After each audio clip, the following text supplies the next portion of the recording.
don't think they know you. Wait a minute.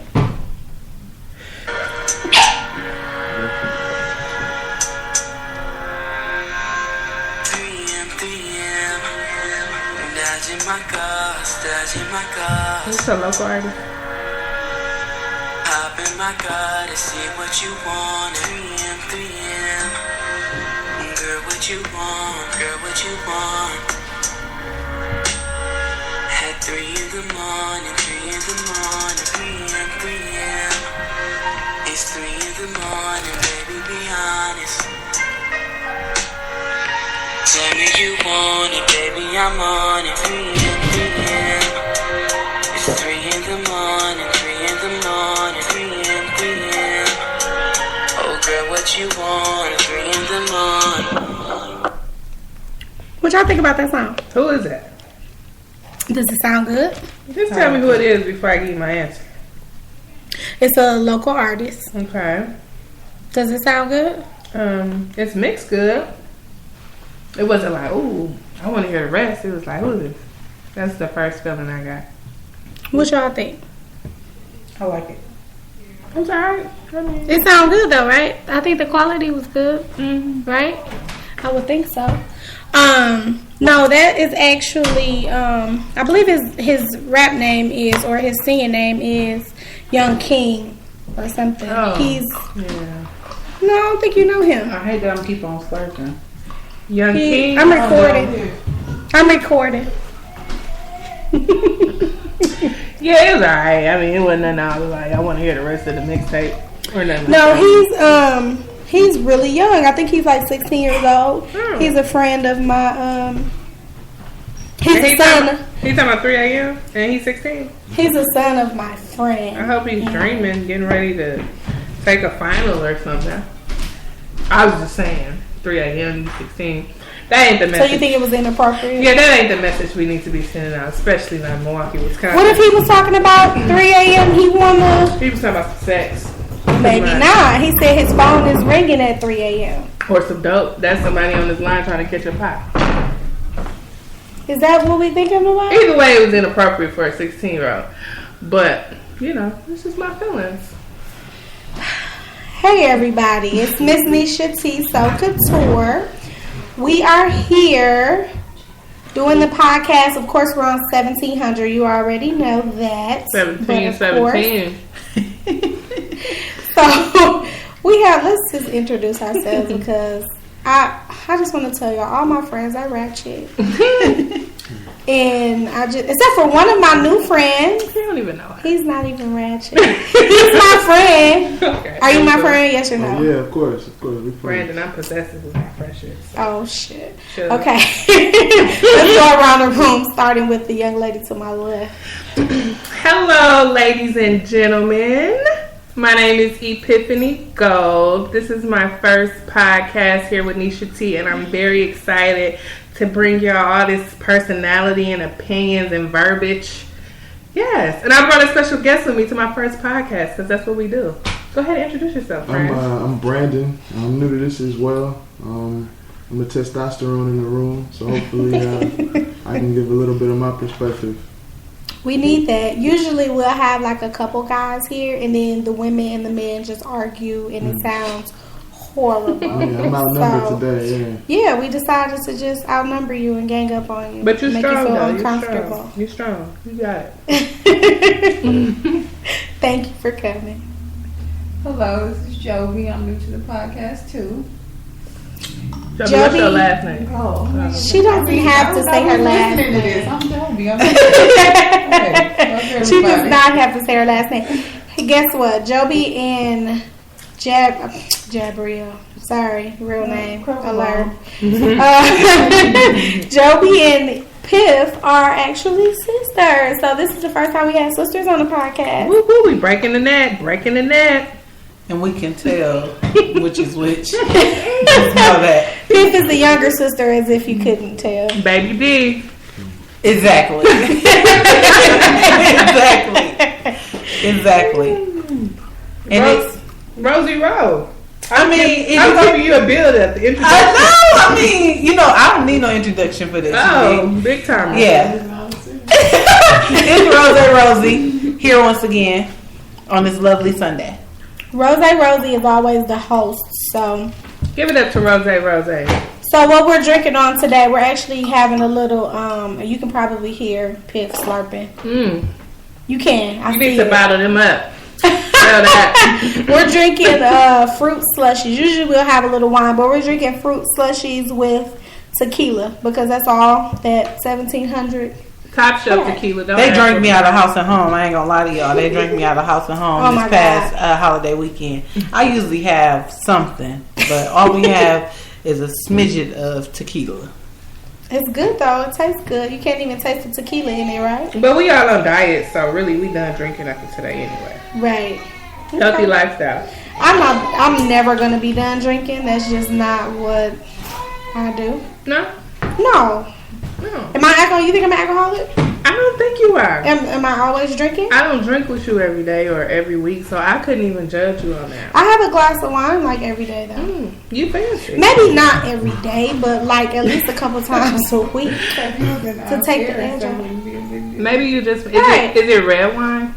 Sometimes. Being a medical professional, I should just tell you that's good for heart health. So, that's not bad. Thank you. You're for welcome. that. Are you gonna pull out a lot of different I facts? might. I'm all over the place. I'm in every venue. I'm in every arena. I'm in every book right now. So, I just made some may pop up that I feel I need fun And facts. you're on every last one of my nerves. Well, So just so that you know that. that's good. That's good. Brandon, thank you for coming. And thank you for dealing with these I women had today. you. She didn't even know yet.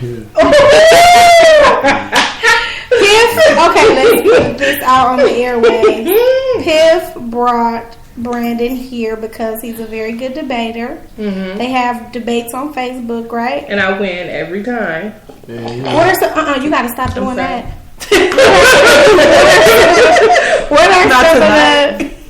What are some of the topics you guys debate about? You want to say what the last Yeah. time? I mean, I like to get people riled up. I'm usually talking about black women.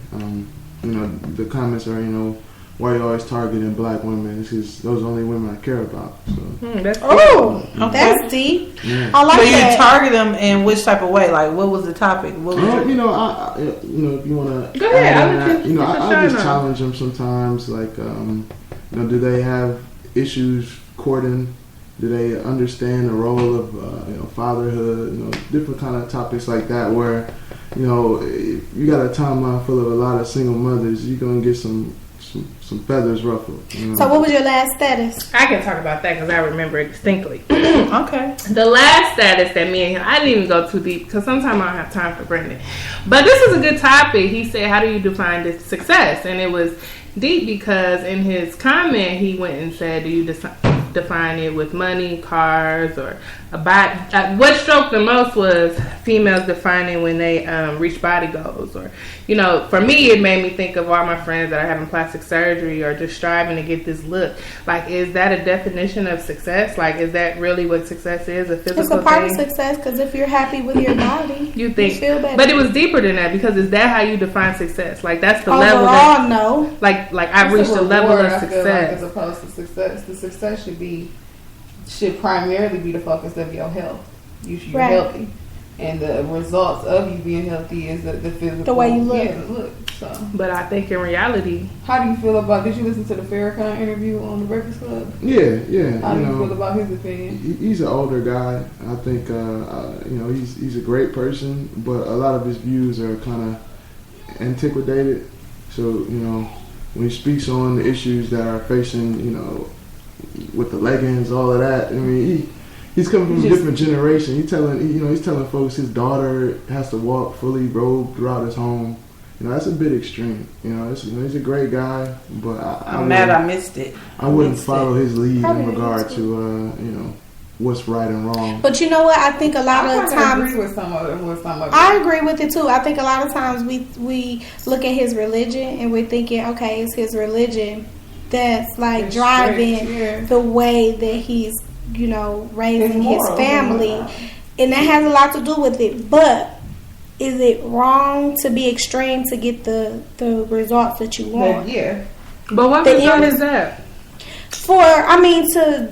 To make sure that she's not just overly sexualized. Well, here's the thing that I say about that. The reason I didn't listen to the interview, so I can't really comment on exactly what he said, but you said religion was part of it that pushed his drive. And I mean, I knew people who I grew up with that were at church every Sunday and didn't really have no life, and the ones that were sheltered. What were their household like, though? And they were sheltered. They weren't exposed to a lot of the things, but them was the first one to be hoes. So it's like, I don't necessarily feel that. I think it's just a difference with it when you come to like a whole family that's raised in the church, but they're not like that person, she could be raised in the church and go to church all the time, but her mama might have had a boyfriend that came there on Saturday nights. You know what I mean? She may not have been married. She may have been family structure. Yeah, up in the church as opposed to just growing up in the exactly. church. Sometimes I think that don't have nothing to do with it that she was in church, so she turned out to be a hoe. She probably was too sheltered, so she wanted to just get out. But it don't mean she in church, because 9 times out of 10, the people that grew up in church don't even listen to the word because they hear it all the time. And I'd also like to say, a lot of those ultra-conservative environments are usually where the majority of sexual assaults and rapes and things like that because they're occur. repressed. Yeah, so and that's again kind of feeds into my stepping away from what Farrakhan was saying, because it doesn't prove to be a real successful tool. I mean, anytime you tell someone not to do something, that kind of inspires them to do it. I mean, that's one of the first stories of the Bible. Personal challenge. That's actually, it is a personal challenge. Like, I know we were talking about biblical, but like my mom being as strict as she was, and it made me want to do more of the stuff that she was trying to withhold me from. Yeah, like, it made me. But you know why? It could have been because your mom had a life outside of church too. No, I'm not saying even just church, period. I'm saying as in just anything that she didn't want me to do. Nothing. Yeah. Just I can understand that. Yeah. Just not even just church. I think that's something to do with church. Children growing up, the growing up process, period. I don't think it has that much to do with religion or anything like that.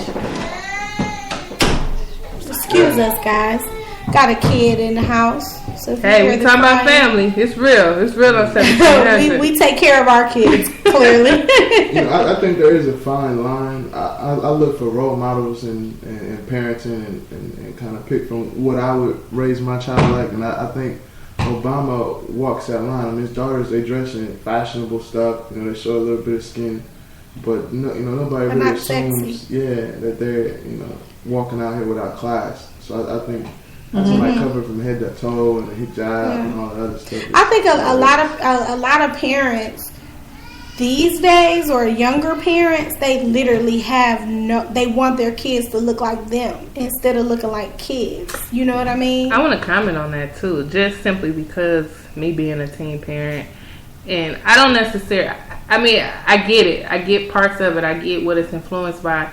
A lot of, and I'm gonna just say a lot of, and that's probably whatever. A lot of parents that are young parents and that dress their kids, they focus on the things that they missed out in the childhood, which was important to them. A lot of these teen parents are coming straight from high school, and they may have been that bummy kid in high school, and they just put that, I don't never want my kid to go through that. Course. And they focused that because that was just one of the most recent things that they had to deal with. People are cruel, you know what I mean, in this day and age, especially in high school. We went to MPS. We know how people got talked about. And those words cut. So some people want to prevent that. They want to prevent it from ever having an experience with their child. But they lack in other areas where you try so hard for this, but you've been written since your baby was 2. Your baby finna graduate high school and y'all never owned a home. You know what I mean? It's just certain things, and it's not for everybody. Some people, just. But on the other side of things, my mom was always older than everybody else's parents, and she wanted me to have. She didn't know what was hot and what was not, so she looked to me to tell her. So I remember when I was like 10, I always had like a older looking body, you know what I mean? Mm-hmm. Right. Why are you trying to say it like that? But I had to wear, like, when I was 10, I had to wear Junior's clothes, so all, growing up, it was sexy. tighter, it was a little sexier, and I would just tell my mom, like,